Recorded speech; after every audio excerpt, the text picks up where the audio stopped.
contamination procedure. Initiating diagnostics.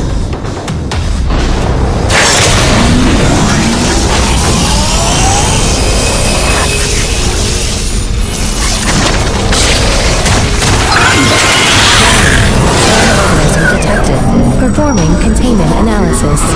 Your cooperation is appreciated. Please remember to report any indigenous life forms within the station to the appropriate zone manager. Have a good day. James, over here! Listen, your resident super genius built some kind of experimental machine that's drawing the acrid here and agitating them more than usual. Why would Kovacs build something to cause this? You're asking the wrong scientist. See the quarantine room in the center of the lab? Right through the glass there? You blast your way in and put a stop to this mess. We'll keep them off your tail.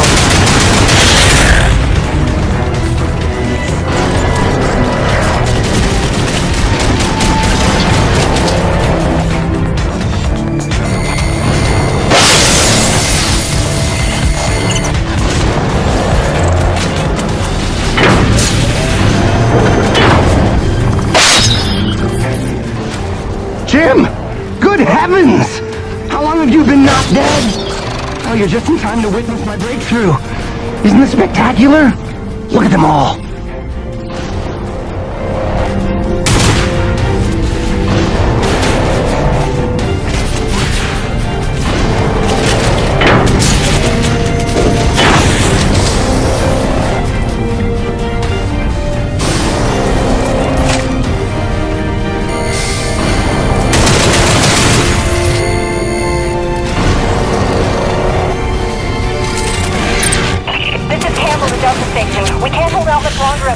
Requesting immediate assistance. Jim was on his way to stop the cause of all this. Jim, do you copy? I'm working on it, guys.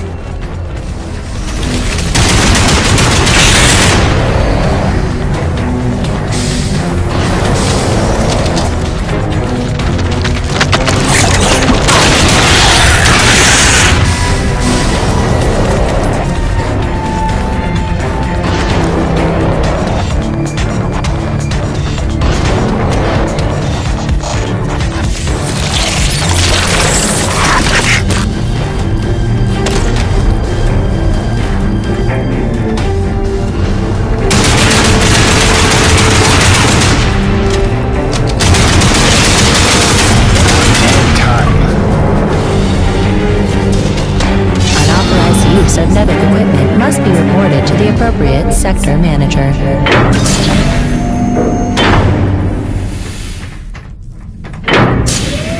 Destroying the prototype was quite unnecessary. I'm sure I only needed to adjust the frequency. Yeah, sorry for the inconvenience. Hope saving your life didn't put you out. Oh no, I forgive you. I know carnage and mayhem is part of your nature, and without it, you just wouldn't be you. Or nearly as useful to me. You made a device that can drive the acrid crazy. Well, I would need to run more experiments to know for sure. Establishing a baseline of sanity for these creatures might be prohibitive of itself. Nevertheless, I'm glad the base was able to witness my breakthrough. What, you telling me you did this on purpose? No, not at all. But the experiment is still a resounding success. The acrid were influenced. Don't you see? I've figured out how they communicate, and I've replicated it. In the course of dissecting many varieties of acrid, I found a receptor that they all had in common. You might understand it as sort of a biological radio receiver, but you'd be stupid because it's vastly more complicated than that.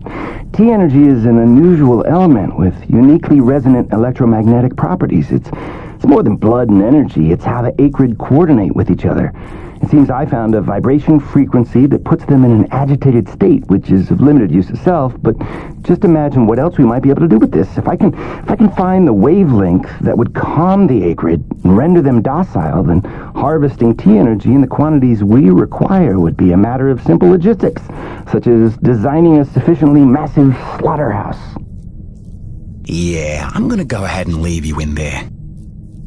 It's okay. I actually think better in confined spaces.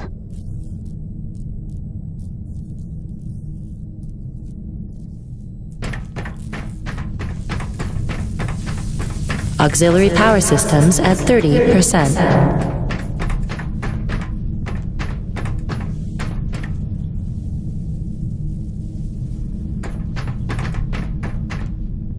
James, a moment.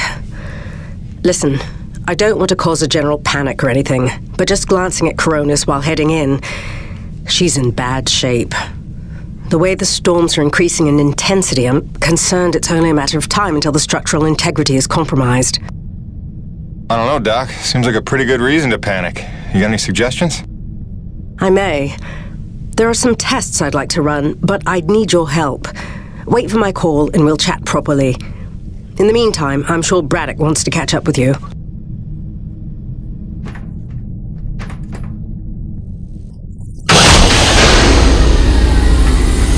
They've stopped. The Acrid are retreating. Looks like Delta Station's in the clear. The swarm is subsiding in the hangar as well. Whatever you did seemed to work, Jim. We're ever thankful. I'm happy to help. Just glad to be back home.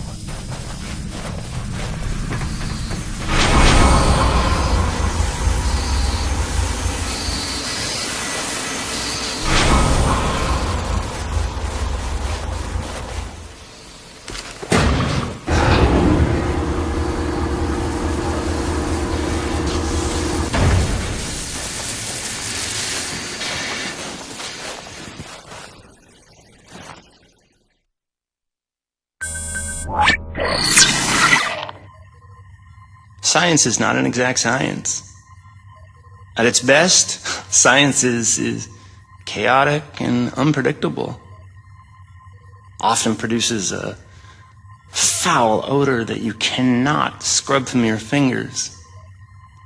Nature has bottomless mysteries and contradictions, a fanfare of ironies and impossibilities. Male seahorses bearing litters. Frogs consuming their own offspring. Entire population infused with its planet's lifeblood. I've observed these things with my own eyes. I've carved the verities of truth from them with my bare hands. Any answer, and I do mean any answer, can be dissected into being. Any secret can be cut open, and the scalpel is sharp enough. This is science, right? 80% patience and 20% is cutting things open.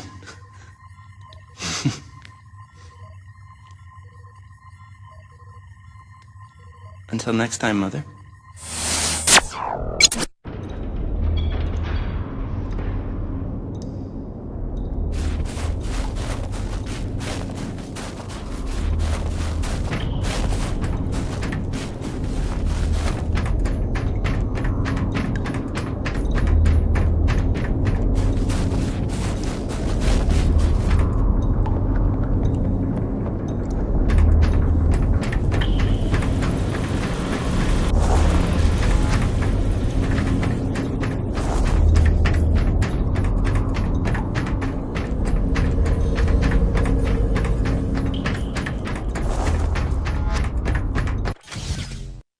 Hey, boss.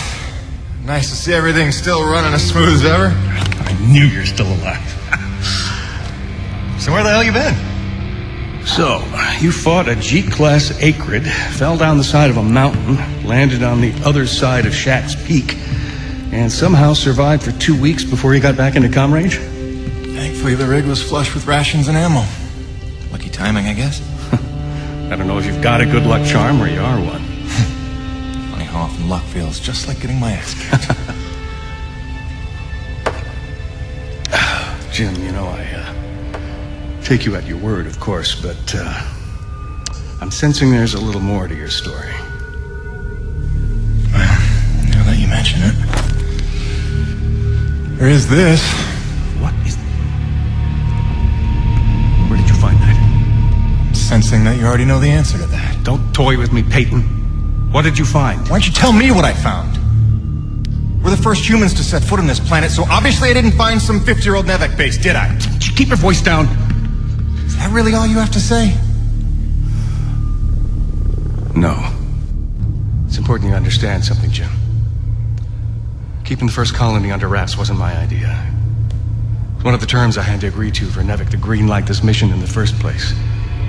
Perception is vital to their interests. I'll go to great lengths to conceal such a debacle. Coronis was set to land far, far from the original site, but the storm forced us down here. Nearer to the truth than I could have even ever hoped. Hoped? Why would you hope for this? That's why. General Charles Braddock, commander of the 1st Neo-Venus Colonial Expeditionary Force. Your old man led the first colony. Led it, and lost it. And he was never the same. Something happened here. Something you would never talk about.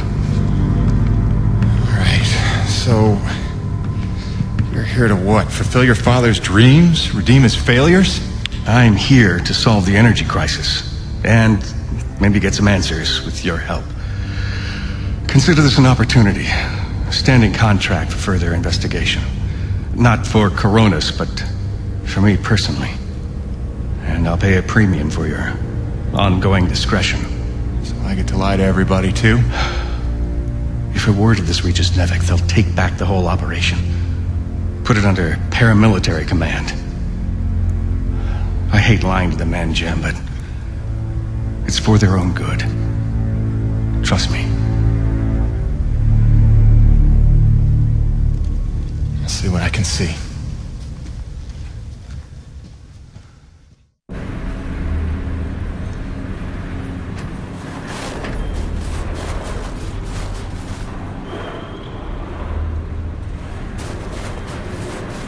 By the way, Jim, a supply drop came in while you were away, and if I'm not mistaken, we got all the parts we need for a couple of major upgrades to your rig. One of them's a gas torch. I've got some contracts for you on the new pipeline, so I need you ready to do some welding. The other upgrade? Well, I'll just let Gail show you that one.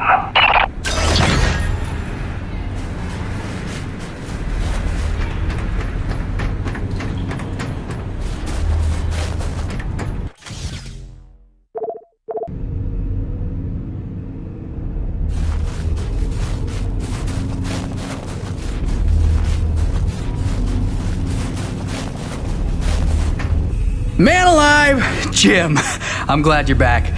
It was a long couple of weeks. Of course I told him you'd make it. Never a doubt in my mind. Oh, won't Braddock be happy? His favorite back from the dead. LaRoche is happy to see you too. Hey, major upgrade time for you. Parts came in for an acetylene torch. Sexy, right?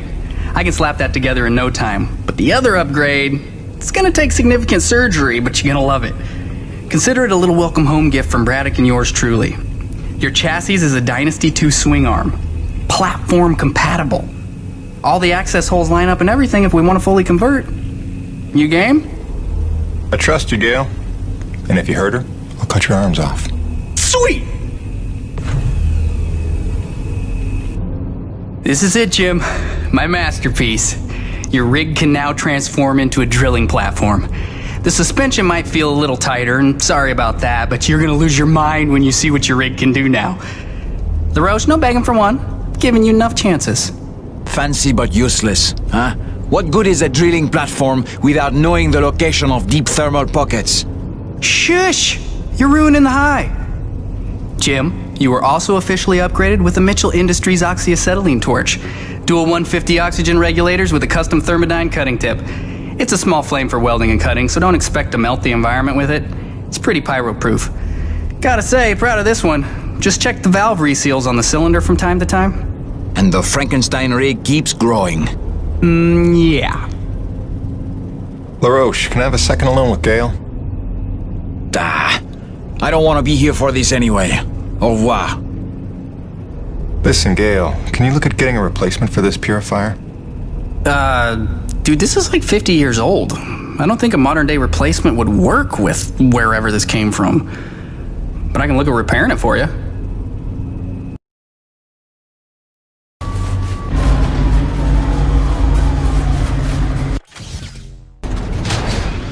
Now that your rig's upgraded, test it out on a deep core T-energy reservoir in the North Plains. Braddock out. Stillwell,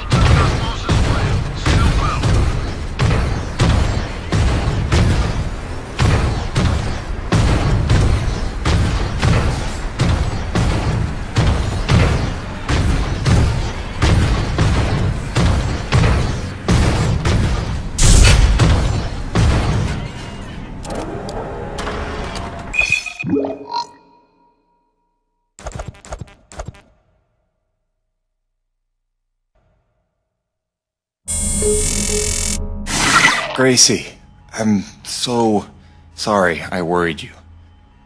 I'm fine. I just found myself off the grid for a spell. Nothing I planned on. It's a long story, and you'll hear it, I promise. Just stay strong, doll. Talk soon.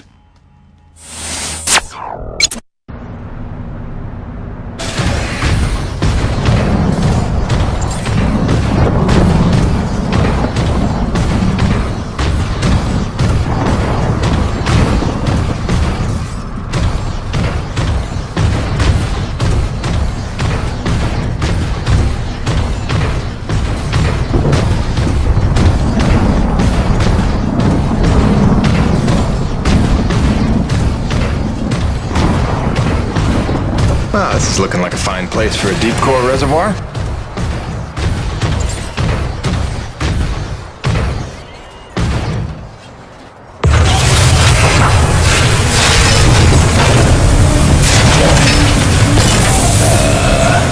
Gail Holden, what have you done? Crazy, crazy person.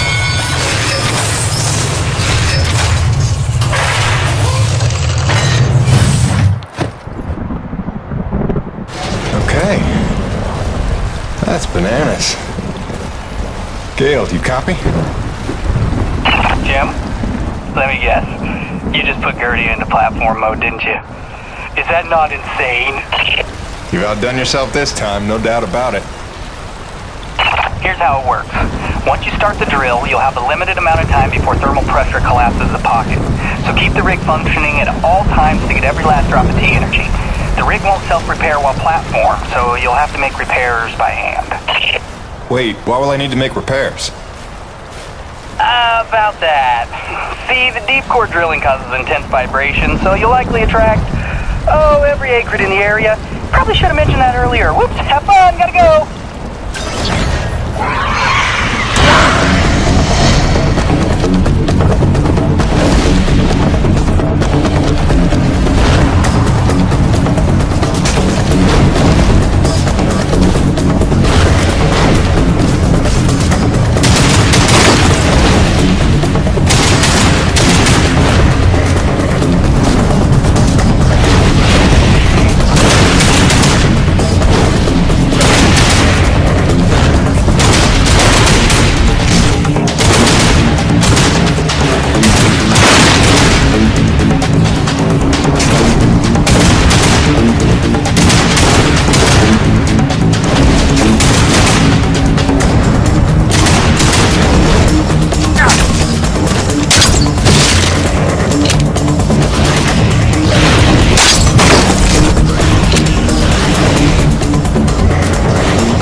got it, Peyton.